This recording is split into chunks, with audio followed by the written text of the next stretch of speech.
Hello guys, today I am back. This time I am going to record the 4th episode in my series of Spyro walkthrough videos.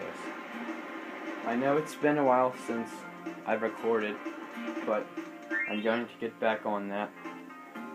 I'm actually on Thanksgiving break right now, so I do have some time to record some videos.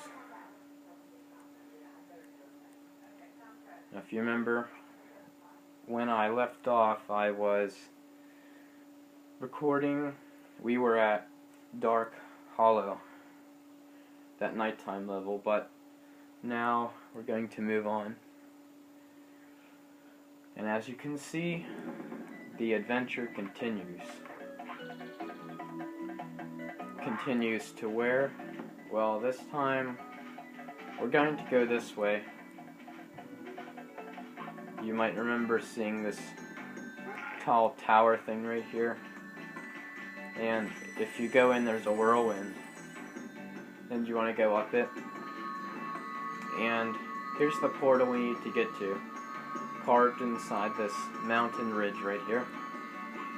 And it is called Town Square. So this will be the venue for our 4th episode. This is a place of pretty good size. Maybe not as big as, say, Stone Hill, but there's still a good bit to explore.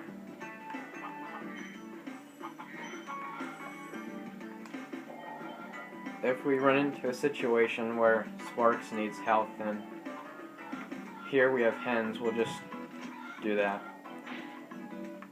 Or that. If you look out this way, there's a big, expansive sea.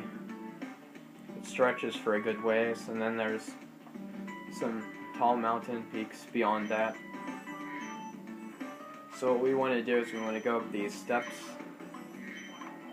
And if you recall, these kind of chests can't be broken with your flame.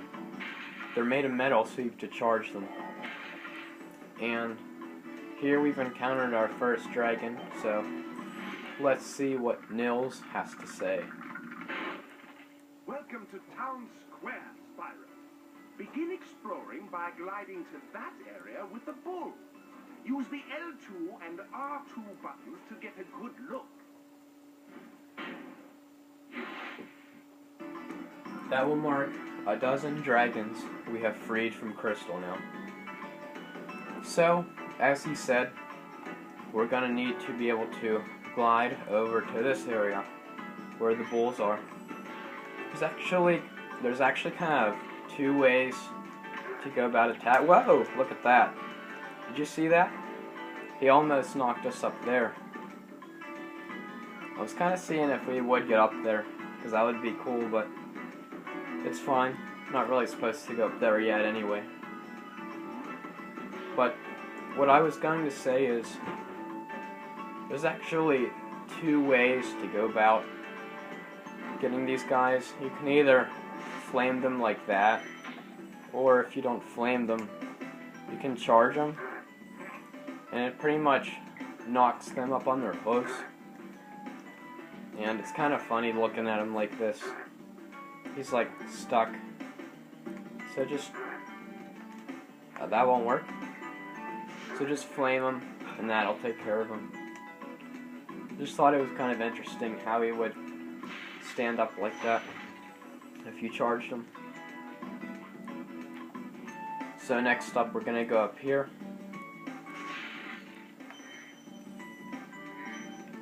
And you haven't seen one of these yet, but this is like a case that has like a large gem inside. And if you flame it or charge it, a piece of the gem will shoot up in the air like that. What you have to do is if you jump in between the case and the gem, you get the gem that you shot up. So it's like this. And I got the blue gem. Kind of interesting, huh? Here we have a life for us to get. that will make 8. How about we fly right into this dragon? Hopefully I didn't hurt you. Delving. Thanks, Spyro. I had the worst itch on the tip of my wing. Oh, did you know that you get your longest glides by pressing X at the very top of your jump? Well, he didn't seem very annoyed or hurt, did he? But he is right about pressing X at the top of our jump. That will give us the best glide.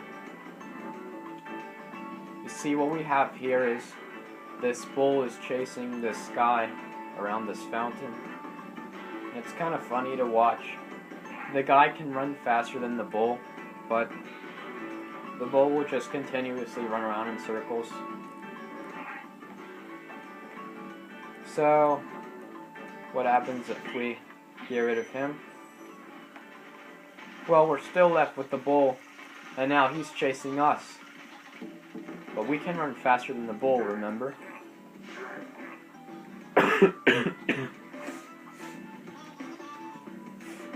Don't forget there are a few chests sitting right here.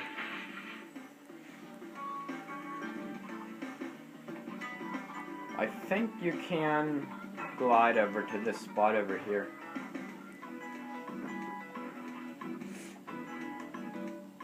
Or maybe I can just jump on it. Yeah, I can just jump on it.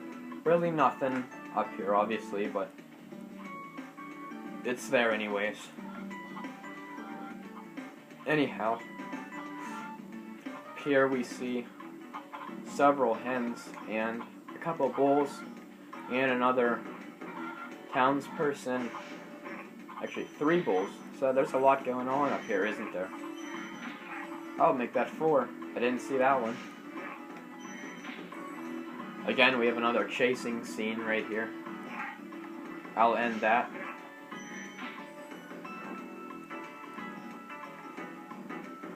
You don't look very threatening to me. Take that.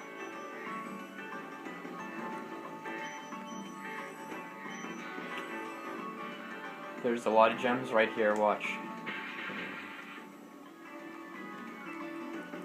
That brings us up to 100.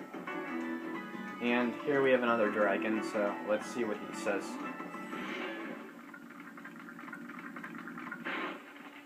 Spyro, did you see a man dressed in blue running around here? He's a thief, and he's stolen a dragon egg. You've got to track him down and get that egg. Run! Run! I'm feeling a little winded.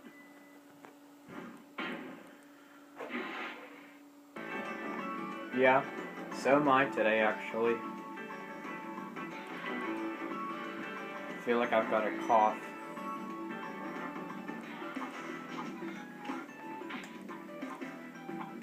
What he's talking about, though, is there's a thief running around somewhere around this place. We haven't seen him yet, but I'm sure we'll come across him.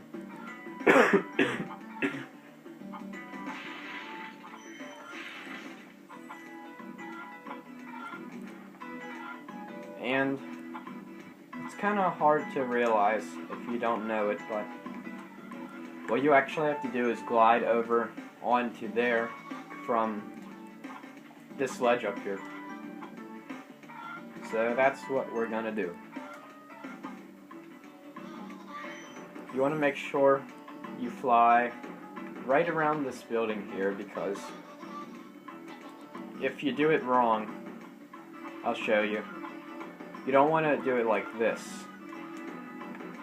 and then try to turn, because you're not going to make it doing that. So, just using that as an example, you want to stay right next to it so you can make it over. And look, there's the thief he was talking about. After him.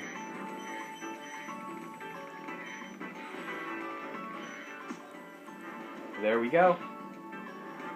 And that will be our second dragon egg. Make sure you don't forget these chests sitting back here. It's easy to walk out this way and miss them. In fact, I think I've done that before. when I've played this. And you also don't want to miss that, sitting right there.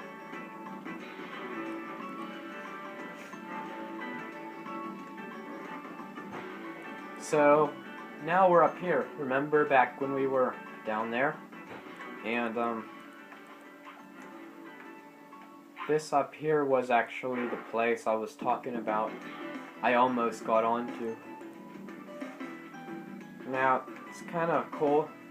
If you charge right in between the middle of these two chests, it makes a weird noise, listen. See, when you break open a chest, it doesn't normally sound like that, but it's like some kind of weird sound effect. When you break both at once, it makes that noise.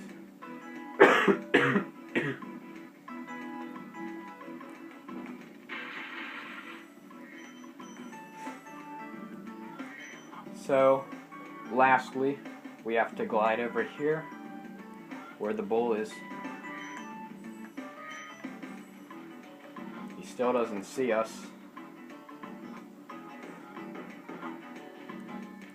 And he still doesn't see us. Let's come a little closer. Is he serious?